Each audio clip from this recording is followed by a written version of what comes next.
Friends, welcome to Victoria. मेरा नाम है नितिन नाडो और आज हम डिस्कशन करने आज एडजस्टमेंट एंट्रीज क्या होती है एंड वो कौन सी एडजस्टमेंट एंट्री जो फाइनेंशियल एनालिस्ट या आर्टवर एनालिस्ट मंथ एंड के टाइम पर डालता है।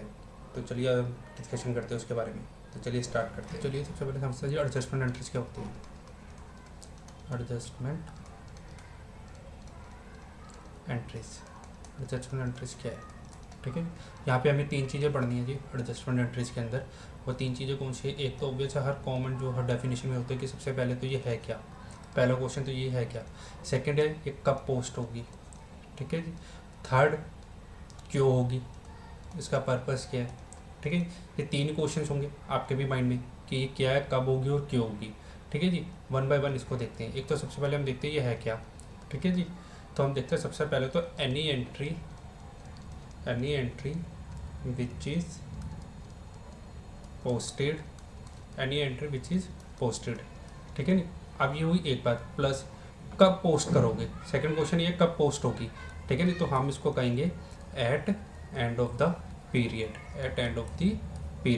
जो पीरियड के आखिरी में पोस्ट होगी, ठीक है जी।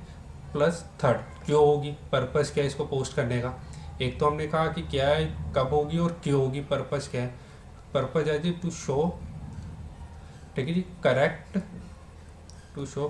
फाइनेंशियल स्टेटमेंट, ठीक है जी। हमें अपने फाइनेंशियल स्टेटमेंट को सही दिखाना है, यही इसका मेन पर्पस है। To show correct financial statement with respect to income, ताकि हमने इनकम सही से रिकॉर्ड किया है या नहीं। प्लस एक्सपेंसिव, क्या हमने इनकम और एक्सपेंसिव दोनों को सही से रिकॉर्ड किया, सारे रिकॉर्ड कर लिया या नहीं कर लिया, कोई ऐसा तो नहीं छूट गया हो। तो to show correct financial statement, ठीक है जी, विद रिस्पेक्ट टू इनकम और एक्सपेंस, या यूँ भी कह सकते हो ट्रू एंड फेयर व्यू के लिए हम इसको रिकॉर्ड करते हैं। तो ये तीन चीज़ें कि एडजस्टमेंट एंट्रीज क्या है। तो हमने यहाँ पे देखा एडजस्टमेंट एंट्रीज क्या है जी, at any entry which is posted at end of the period to show correct financial statement, ठीक है जी। तो फाइनेंशियल स्टेटमेंट को सही से दिखाने के लिए जो एंट्री हम हर पीरियड में आखिरी में पोस्ट करते हैं, तो उसको कहते हैं जी एडजस्टमेंट एंट्रीज। अब क्वेश्चन होगा कि वो कौन कौन सी एंट्रीज है जो पोस्ट होती है, ठीक है नहीं। तो उससे पहले हम समझते हैं, पहले तो ये देखते हैं एंट्रीज डालता कौन है हर महीने के एंड में। क्योंकि हाँ, मल्टीनेशनल कंपनी के अंदर जी होता क्या है, मल्टीनेशनल जितनी भी कंपनी है एमएनसी, वो सारी मंथ एंड क्लोजिंग करती है, ठीक है नहीं। तो हर कोई मंथ एंड क्लोज करता है, मंथली वहाँ पे क्लोजिंग होती है। तो वहाँ पे जो मंथ एंड परफॉर्म करता है वो होता है जी R2R को फुल फॉर्म क्या है जी, रिकॉर्ड टू रिपोर्ट। उसको क्या बोलते हैं, रिकॉर्ड टू रिपोर्ट, ठीक है जी। ऐसे और भी होते हैं O2C, जैसे होता है ऑर्डर टू कैश, ठीक है जी। यहाँ पे मैं सिर्फ R2R की बात कर रहा हूँ। वैसे ऐसे P2P होता है, प्रोक्योरमेंट टू पे, ठीक है जी। तो सबके काम डिफरेंट है, सब अलग अलग काम करते हैं, ठीक है जी। जैसे P2P जो होती है इनवॉइसेस पोस्ट करती है, जो आप वेंडर को सेल करते हो, है ना। जितनी भी हम वेंडर को सामान खरीदते हैं बेचते हैं, जो हमारे क्रेडिटर्स होते हैं, उसकी जो इनवॉइसेस आती है ना, वेंडर की जो इनवॉइसेस आती है ना। P2P का काम क्या है, जो इनवॉइसेस आती है वो पोस्ट करती है, जो भी इनवॉइसेस होगी उसकी पोस्टिंग करती है। O2C डेटर का पॉइंट ऑफ व्यू से चलता है, डेटर से रिलेटेड जो रिसीवेबल होते हैं हमारे AR, उसको रिकॉर्ड करता है, ये AP को रिकॉर्ड करता है ना। R2R क्या करता है, जर्नल अकाउंटिंग करता है, जितनी भी पोस्टिंग होती है वो ये करता है, ठीक है जी। ये मतलब R2R अपना काम भी देखता है, O2C का भी थोड़ा बहुत देखता है, P2P का भी देखता है, R2R भी कह सकते हो ओवरऑल देखता है, ठीक है जी। इसको सब कुछ देखना होता है, अपनी बैलेंस शीट भी देखनी होती है, क्या सही से आ रही है, P&L सही से बन रहा है या नहीं, सब कुछ ये नोटिस करता है। प्लस इसको और भी डिटेल में एनालिसिस करता है जी एक FP&A, वो होता है जी फाइनेंशियल प्लानिंग एंड एनालिसिस। ये सबसे टॉप पे होता है, ये सारी एनालिसिस करते हैं, ये बजटिंग और प्लानिंग करते हैं कि क्या बजट था, है ना। बजट एंड प्लानिंग के अकॉर्डिंग चलते हैं ये, ठीक है। तो ये होता है थोड़ा सा मल्टीनेशनल कंपनी के मेरे पॉइंट ऑफ व्यू से बताया कि वहाँ पे क्या क्या टर्म यूज़ होती है। इसके अलावा और भी होती है जो मैंने यहाँ पे डिस्कस नहीं, मैं तो यहाँ पे सिर्फ R2R के पॉइंट ऑफ व्यू से आपको बताऊँ कि R2R का रोल क्या है यहाँ पे। तो R2R मंथ एंड में जर्नल एंट्री डालता है। ये जितनी भी मैंने आपको डिस्कशन की थी अभी एडजस्टमेंट एंट्री, तो ये एडजस्टमेंट एंट्री कौन डालेगा जी, वो ये डालेगा R2R। तो ये R2R कौन कौन सी एडजस्टमेंट एंट्री डालते हैं हम उसको आज देखेंगे कि कौन कौन सी एडजस्टमेंट एंट्री जो R2R एक डालेगा। वैसे तो बहुत सारी एडजस्टमेंट एंट्री जो ये डलती है, लेकिन मैं कुछ कॉमन एडजस्टमेंट एंट्रीज की बात करूँगा जो ये मंथ एंड पे डालते हैं। तो वो कॉमन कौन सी है, सब कॉमन एडजस्टमेंट एंट्री जो आपको हर कंपनी में मिलेगी, सब कॉमन एडजस्टमेंट एंट्रीज। अगर मैं MNC की बात करूँ तो आप चाहे जेनपैक्ट की बात करो, आप चाहे SCL की बात करो, आप चाहे एक्सेंचर की बात करो, ठीक है जी, आप चाहे IBM की बात करो, ठीक है। चाहे आप जॉनसन कंट्रोल की बात करो, आपको सब जगह ये एंट्री देखने को मिलेगी ही मिलेगी, ठीक है ना, एक्सेट्रा। और भी सब जगह कॉमन एंट्रीज ही डलती है। जैसे मैं करंटली एक्सेंचर में हूँ तो यहाँ पे डलती है, वो भी मैं आपको बताता हूँ। SCL में भी मैंने डाली है, जेनपेक में भी, सब कॉमन एंट्रीज में डालता हूँ और अभी भी डाल रहा हूँ, ठीक है। मैंने जेनपेक में भी काम किया, SCL में भी, एक्सेंचर में भी, ठीक है। तो हम देखते हो कौन कौन सी। सबसे पहले मैं बात करूँ तो प्रीपेमेंट, इसके बाद हम इसको डिटेल में डिस्कशन करेंगे वन बाय वन। प्रीपेमेंट की एंट्री डलती है प्रीपेमेंट एक्सपेंसेस की, ठीक है, ये आपको डालनी पड़ेगी। इसके अलावा बात करूँ तो आपको डेप्रिसिएशन और मोटाइजेशन की एंट्री डालनी पड़ेगी, ठीक है जी।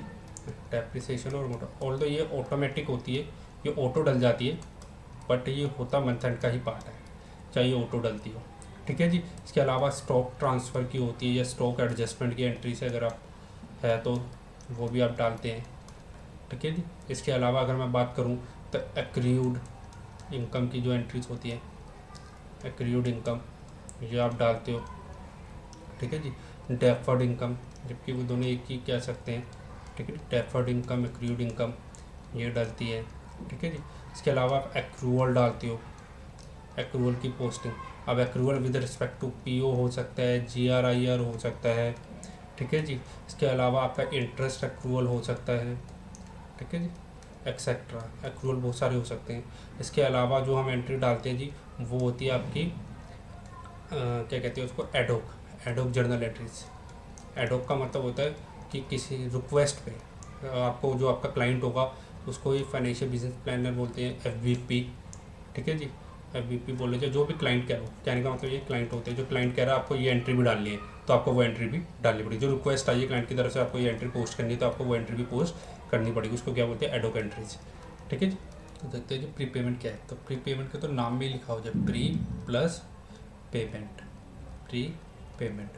तो इसका मतलब प्रीपेमेंट क्या हुआ, जो पेमेंट हम पहले ही कर देते हैं, जो पेमेंट हम पहले कर देते हैं उसको क्या बोलते हैं जी, प्रीपेमेंट। पहले मतलब क्या, एडवांस। जो पेमेंट हम एडवांस पे कर देते हैं उसको कहते हैं जी प्रीपेमेंट। अगर मैं इसकी डिफ़ाइन की बात करूं तो डिफ़ाइन क्या कहता है जी, डिफ़ाइन बोलती है any amount which is paid in advance, any amount which is paid in advance. जो पैसा हम एडवांस में दे देते हैं उसको कहते हैं प्रीपेमेंट। अब किसके रिस्पेक्ट में देते हो, क्यों देते हो, any amount which is paid in advance for, किसके लिए दोगे, फॉर डिलीवरी ऑफ गुड्स। या तो आपने गुड्स मंगवाए होंगे उसके लिए आपने एडवांस में दिए, या फिर सर्विसेज, दो ही चीज़ें होंगी, या तो आपने कोई गुड्स लेना है या उनसे सर्विसेज लेनी है जिसके लिए आपने एडवांस में ये पैसा पे किया। तो यहाँ पे आपको याद रखना है, जो भी पैसा हम एडवांस में पे करते हैं या तो किसी गुड्स के लिए या सर्विसेज के लिए, जो पैसा आप एडवांस में पे करोगे गुड्स या सर्विसेज, उसको कहते हैं जी प्रीपेमेंट, ठीक है। तो प्रीपेमेंट की डिफाइन तो यही बोलती है। मोस्ट ऑफ द इंटरव्यू में आपसे ये पूछेगा व्हाट इज़ प्रीपेमेंट, तो आपको डिफाइन देनी पड़ेगी प्रीपेमेंट क्या होती है, ठीक है जी। तो प्रीपेमेंट की डिफाइन तो यही है। अगर मैं इसकी एक एंट्री की बात करूँ, नंबर 1, तो सबसे पहले एंट्री डलती है जी प्रीपेमेंट अकाउंट डेबिट, जो हमें 11th में भी पढ़ी है, prepayment account debit to cash, ठीक है जी। यही एंट्री पड़ती है प्रीपेमेंट टू कैश, ये आप एंट्री डालते हो प्रीपेमेंट बुकिंग की, ठीक है जी। फिर उसके बाद आप क्या करते थे, एक्सपेंसेस को डेबिट कर देते थे, एक्सपेंसेस डेबिट, ठीक है जी, टू प्रीपेमेंट को रिड्यूस कर देते थे उसके बाद टू प्रीपेमेंट, ठीक है। ये हमारी क्या होती थी, ट्रांसफर एंट्री होती थी। तो ये 2 एंट्री थी जो हम डालते आए 11th में भी, ठीक है जी, प्रीपेमेंट की। तो इसी को बेस लेते हुए हम आगे देखेंगे कि एक्चुअल में होता क्या है, किस तरीके से एंट्री डलती है। तो ये आपको ये तो समझ आ गई होगी कि डेफिनेशन क्या है। डेफिनेशन क्या बोलती है जी, कोई भी हम पैसा जो हम एडवांस में दे देते हैं, चाहे वो गुड्स के लिए हो या सर्विसेज के लिए, पैसे दे दिए बट गुड्स हमें मिले नहीं है ना सर्विसेज हमें मिली है, ठीक है। वो मिलेगी अगले महीने या उससे अगले महीने जब भी मिलेगी, बट पैसा आपने पे कर दिया तो आपका खर्चा हो चुका है, ठीक है जी। क्योंकि आपने पैसे दे दिए बट सर्विसेज आपको मिला नहीं है, ठीक है। तो ये आपका क्या बन जाएगा जी, एसेट। और एसेट में भी कहाँ शो होगा, करंट एसेट में, ठीक है जी। तो बैलेंस शीट के अंदर आप करंट एसेट में शो करोगे, और खर्चा तो आपका सीधा सीधा P&L में चला जाएगा, और कैश भी कहा जाता है करंट एसेट के अंदर, ठीक है। तो प्रीपेमेंट को आप करंट एसेट में दिखाओगे बैलेंस शीट के अंदर, और कैश भी आपका करंट एसेट है, एक्सपेंसेस आपका P&L में जाता है ना। तो आपके पास एसेट क्यों, एसेट है क्योंकि उसने अभी सर्विसेज दी है, तो आपके पास पूरा राइट है पैसे वापस लेने का, ठीक है। इसलिए आप इसको किस में दिखाओगे, करंट एसेट में। तो जरा हम डिटेल में डिस्कशन करते हैं। अब जरा ये तो हमने देख ली, 11th में भी हमने पढ़ा prepayment to cash, expenses to. थोड़ा एक एग्जांपल लेते हैं, एग्जांपल के थ्रू उसको समझने की कोशिश करते हैं एक्चुअल में है क्या, ठीक है जी। एक एग्जांपल लेते हैं, सिंपल सा एग्जांपल लेता हूँ। जैसे आपने एक मोबाइल रिचार्ज करवाया, ठीक है जी।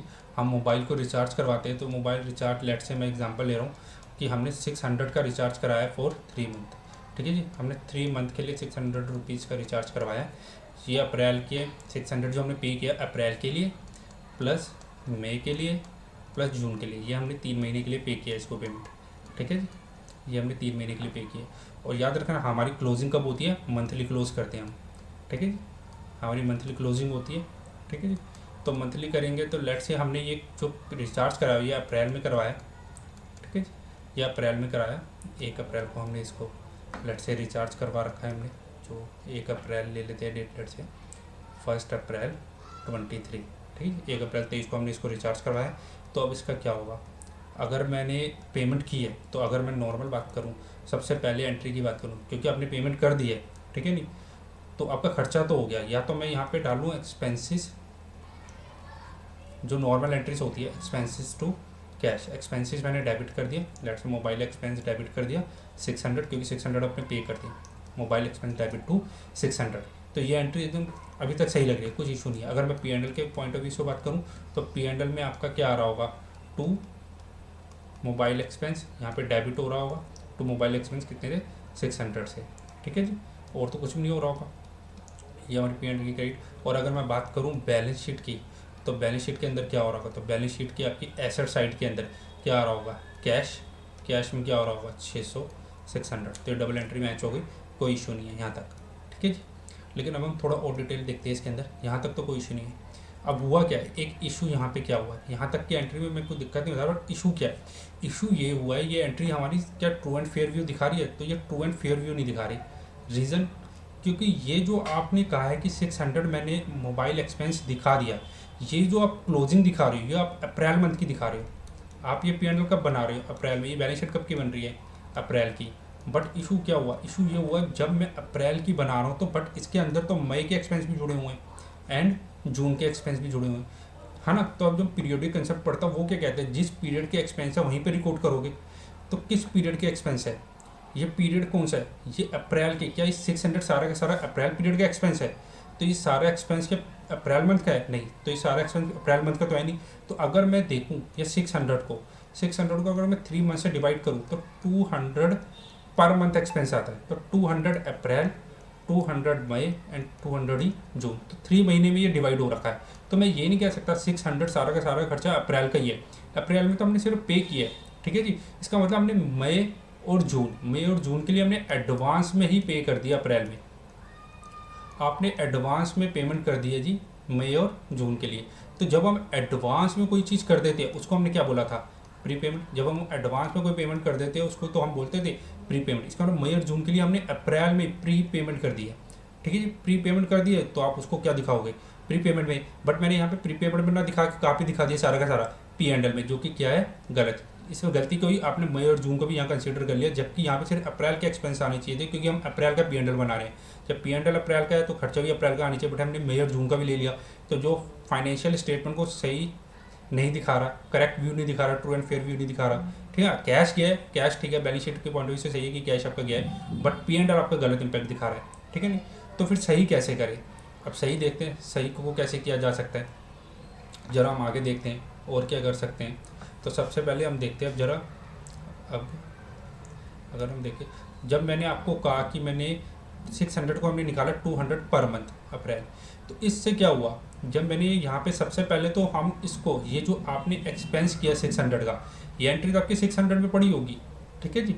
तो हमें क्या करना चाहिए, इसको प्री पेमेंट में रिकॉर्ड करना चाहिए। सबसे पहले तो प्री पेमेंट डेबिट करना चाहिए, और टू कैश, कैश तो आपका गया है, इसमें कोई शक नहीं। प्री पेमेंट को डेबिट करो 600 से, और कैश को 600 से क्रेडिट करो, कैश आपका गया, प्री पेमेंट डेबिट हो गया, ठीक है जी। और सेकंड में क्या करना चाहिए, अब हमें 200 ही एक्सपेंस सिर्फ यहाँ पे लेके आना चाहिए। एक्सपेंस में कितने की बुकिंग करनी चाहिए, हमें सिर्फ एक्सपेंस डेबिट करनी चाहिए 200 से। और अब ये पैसा कहाँ से ट्रांसफ़र करवाऊँगा, प्री पेमेंट, तो हमें प्री पेमेंट को क्या कर देना चाहिए, रिड्यूस। प्री पेमेंट रिड्यूस हो जाएगा कितने से, 200 से। इससे बेनिफिट क्या हुआ, बेनिफिट ये हुआ, पहले प्री पेमेंट आपके 600 से डेबिट था, अब 200 से क्रेडिट हो गया, तो रेस्ट कितना रह गया जी, 400, ठीक है जी। अगर अब मैं बैलेंस शीट के पॉइंट ऑफ व्यू से देखूं, अब बैलेंस शीट अगर हम बनाते हैं या पहले P&L देखते हैं, तो अब क्या होगा, अब P&L में जो एक्सपेंस आ रहा होगा आपका, वो सिर्फ 200 ही दिख रहा होगा, जो ये वाला है, ये वाला एक्सपेंस इधर आ गया होगा। और बैलेंस शीट में जाएंगे तो बैलेंस शीट के अंदर आपका कैश जरूर गया है 600, इसमें कोई इशू नहीं है, ठीक है। 600 का कैश गया है, इसमें कोई इशू नहीं है। साथ में और क्या हुआ होगा, साथ में हुआ ये कि हमने क्या किया, यहाँ पे प्री पेमेंट भी बुक कर लिया, ठीक है जी। अब प्री पेमेंट जो हमने दिखाई थी, कितने की दिखाई थी जी, 600। सारा पैसा किस में ट्रांसफर कर दिया था, 600। इसमें से हमने 200 का प्री पेमेंट ये देखो रिड्यूस भी कर दिया। जब आपने 200 का रिड्यूस किया, ये माइनस में दिखाया, तो टोटल रेस्ट कितना रह गया, 400। और बचना भी ये चाहिए था। अगर ये बैलेंस शीट अप्रैल की है तो अप्रैल में तो हमने 200 रुपये जो है वो तो खर्च कर दिए, ये अप्रैल में तो एक्सपेंस हो गया, तो रिमेनिंग कितना बचना चाहिए था, 400 को 200 आपने निकाला था पर मंथ, तो मई का 2 और जून का 2, तो टोटल 400 बचे, क्योंकि 600 में से 200 तो अप्रैल के थे और अप्रैल में रिकॉर्ड कर लिए, क्योंकि जिस मंथ का एक्सपेंस है उसी मंथ में रिकॉर्ड करोगे, जिस मंथ की इनकम है उसी मंथ में इनकम रिकॉर्ड करोगे। तो ठीक है, तो ये अप्रैल का एक्सपेंस था, हमने एक्सपेंस को यहाँ पे ट्रांसफर मार लिया 200 रुपये, ठीक है नहीं। तो ये तो हुआ आपका प्री पेमेंट नॉर्मल, इसमें कोई दिक्कत नहीं, एकदम करेक्ट है, कोई इशू नहीं है, ये एकदम करेक्ट बनाया है। बट थोड़ा सा मैं अगर एमएनसी के पॉइंट ऑफ व्यू से बताऊँ तो कुछ भी नहीं, एमएनसी में भी ये एंट्री डलती है, कुछ भी चेंज नहीं है, सेम डलेगा। बट आपको यहाँ पे मैंने एक एंट्री डायरेक्ट डाली थी, प्रीपेमेंट टू कैश, बट यहाँ पे अगर आप देखो तो आपका खर्चा जो था पहले कहाँ पे पड़ा था, 600 P&L में। अगर मैं यहाँ की बात करूँ, ये जो 600 रुपये था, ये 600 ये आपका कहाँ पे पड़ा हुआ था, P&L के अंदर पड़ा हुआ था। और मैंने जो यहाँ पे एंट्री डाली थी वो डाली प्रीपेमेंट टू कैश। तो सबसे पहले लॉजिकल क्या होना चाहिए था, तो एक R2R को क्या करना चाहिए था, सबसे पहले वो क्या करेगा, क्योंकि आपके P&L के अंदर, प्रॉफिट एंड लॉस के अंदर क्या पड़ा हुआ है, एक्सपेंस मोबाइल का कितना, 600, जो कि यहाँ पे नहीं जाना चाहिए था, वो यहाँ पे नहीं जाना चाहिए था, इसको किस में मूव होना चाहिए था, प्रीपेमेंट में, ठीक है जी। इसको प्रीपेमेंट में जाना चाहिए था, बट ये कहाँ पे पड़ा है, P&L में पड़ा है, तो ये P&L में नहीं आना चाहिए था। P&L में कितना आना चाहिए था, 200, तो 400 तो उठाऊंगा। तो पहले तो मैं सबसे पहले क्या करूँगा, सारा का सारा पहली एंट्री में यहाँ पे क्या डाल लेंगे, सारा पैसा उठाऊंगा जितना भी एक्सपेंस में पड़ा है, तो 2 एक्सपेंस कर दो, 2 मोबाइल एक्सपेंस। तो मोबाइल एक्सपेंस करते ही 600 से जितना भी आपका यहाँ डेबिट पड़ा था पूरा क्रेडिट कर दिया, बैलेंस क्या हो गया P&L का जी, 0। मैंने यहाँ से 600 माइनस किया तो आंसर क्या आ गया, 0। तो आपका सारा का सारा हट गया, और प्री पेमेंट को क्या कर दूंगा, डेबिट। लॉजिकल एंट्री ये होती है जो एमएनसी में डलती है पहले, ठीक है जी। और लॉजिक भी यही है, बननी भी यही चाहिए। आपने एक्सपेंस को 0 करोगे, एक्सपेंस से मूव किया, ये मैंने ट्रांसफ़र कर दिया, सारा का सारा पैसा ट्रांसफ़र कर दिया, ठीक है जी। पहले तो मैंने क्या किया, सारा का सारा एक्सपेंस 600 हटा दिया P&L से और सारा प्रीपेमेंट में ले गया। फिर उसके बाद मैंने ये वाली एंट्री डाली, mobile expense to prepayment expense, कितने से, 200 से, ठीक है जी। और 200 ही ट्रांसफ़र होने चाहिए थे, ठीक है नहीं, इतनी ही हुई। तो एमएनसी के अंदर ये एंट्री डलती है, ठीक है जी। आप यूँ भी डाल सकते हो, तो आप लॉजिकली भी डाल सकते हो, आपके 600 में से 200 वही रहने दो, आप यहाँ से 600 ना लेके आप चाहो तो यहाँ से 600 में ट्रांसफ़र करो, ठीक है। सारा आप सिर्फ 400 ही ट्रांसफ़र कर लो, है ना। अगर आप यहाँ से सीधा 400 की एंट्री डालोगे तो आपकी एंट्री डलेगी नहीं, ठीक है नहीं, आप ऑलरेडी कम से ले लो, ठीक है नहीं। लेकिन इस पर आपको फिर चेक पॉइंट रखना होगा कि ये क्या है, इससे ये नहीं पता लग पाएगा कि रियल में प्रीपेमेंट कितने का था, ठीक है नहीं। इसलिए हम पहले ये वाली एंट्री डालते हैं 600 से, उसके बाद हम रिलीज़ करते हैं। इसको एमएनसी की भाषा में क्या बोलते हैं, रिलीज़ करना, इसको ये कहते हैं रिलीज़ करना, जिसको हम ट्रांसफ़र बोलते थे, लाइन पर ट्रांसफ़र कर दो एंट्री, तो इसको मोस्टली क्या बोला जाता है, रिलीज़ करना। एंट्री को हमने क्या कर दिया है, रिलीज़। अब ये तो हुआ कि ठीक है एमएनसी में हमने एंट्री कैसे डालनी है, इस तरीके से हम एंट्री डालते हैं, ठीक है जी। R2R जो है इस तरीके से एंट्री डालते हैं। अब ढूंढो को कैसे, ठीक है जी। अब जो तो SAP में काम करते हैं, जिन्होंने SAP में काम किया हुआ और जो करेंगे आगे चल के, ठीक है जी, जिनको थोड़ी बहुत SAP की नॉलेज है या जो एक्सपर्ट है उनको पता होगा, एक होता है T-Code CGI3 और एक होता है F.01। ये दोनों ही हम इसमें से ट्रायल बैलेंस को देख सकते हैं, ठीक है जी। आप ट्रायल बैलेंस देख सकते हो, आप अपना ट्रायल बैलेंस को ओपन करो।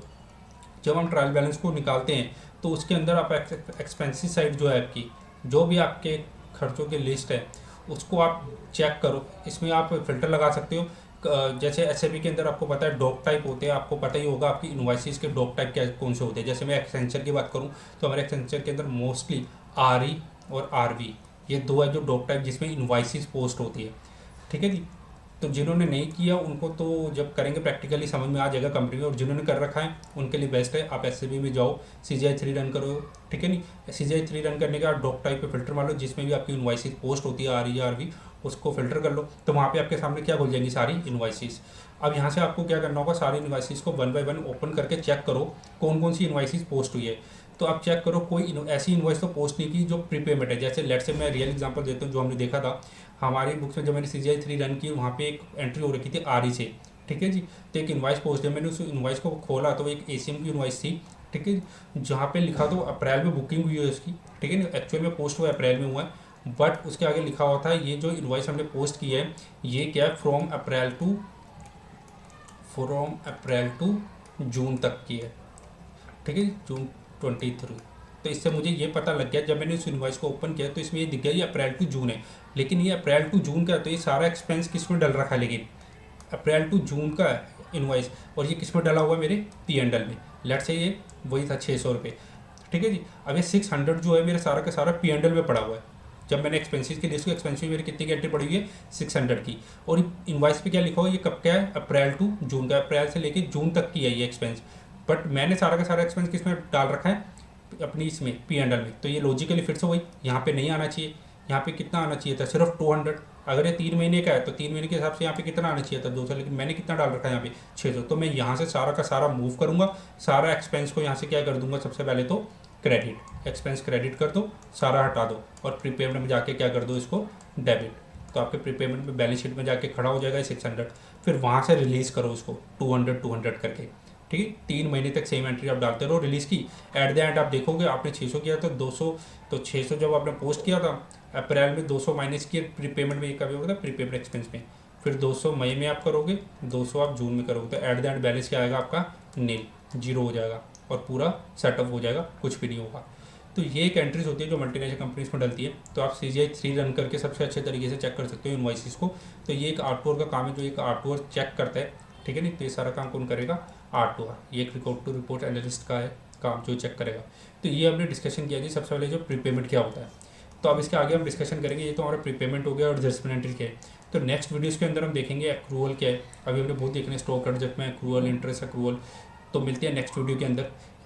अगर आप चैनल पर नए हो तो चैनल को सब्सक्राइब कर लेना, एंड वीडियो को शेयर करना मत भूलना। तो मिलते हैं नेक्स्ट वीडियो के अंदर। Thank you for the watching.